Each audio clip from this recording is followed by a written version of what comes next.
Екінші микрофон. Саламатсыздарбы, урматтуу депутаттар, урматтуу төраға, Атажөт Кыргызстан Токторбаев.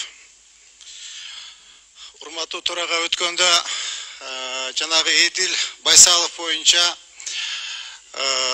сөз болгон. Эдил Байсалов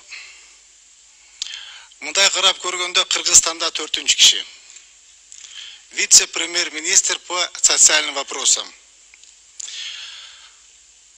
Депутаттарды мыскылдап, шакабалап, кемсинтип сүйлөгөнгө ага ким уруксат берди? Кандай акысы бар? Биз депутатпыз. Ушул жерде отурган депутаттардын алды 25 000 добуш алып келди. Арты 7 000 добуш алып келди.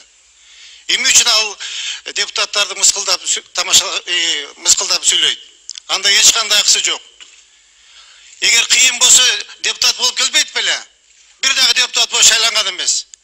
Эгер депутатты койсо 100 добуш алат. Эч ким аны сыйлабайт, урматтабайт. Анан чыгып алып эле кылыбыз кыйшайбайт, кылым кыйшайбайт дейт. Эмне деген кыл аныкы? Кандай кыл ал? Ошону бир чакырып, бир тарбия, бир воспитательный жумуш жасайсыңарбы, айтасыңарбы, бир эметип койбойсуңарбы? Такыр эле телевизорго чыгып эле мен кылым кыйшайбайт дейт. Биз акылыбыз көп, биздин өкмөттүн мүчөсү Акылбек Жапаров дейт. Билебиз Акылбек Жапаровдун кандай акылы бар экенин. Ошон үчүн өзү негизи урматтуу депутаттар, Эдил Байсаловдун деңгээли циркке коюш керек аны. Директор кылып. Циркти да тарта албайт. Циркке ассистент кылып коюш керек. Депутаттарды мыскылдап сүйлөйт. Биз керек болсо, урматтуу депутаттар, биз өзүбүздүн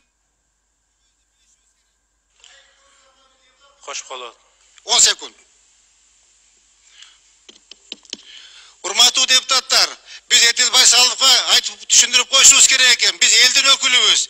Биз керек болсо конституцияны өзгөртүп коюшка укугубуз бар.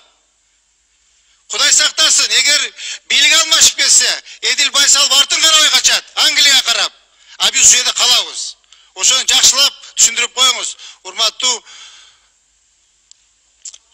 Алмаз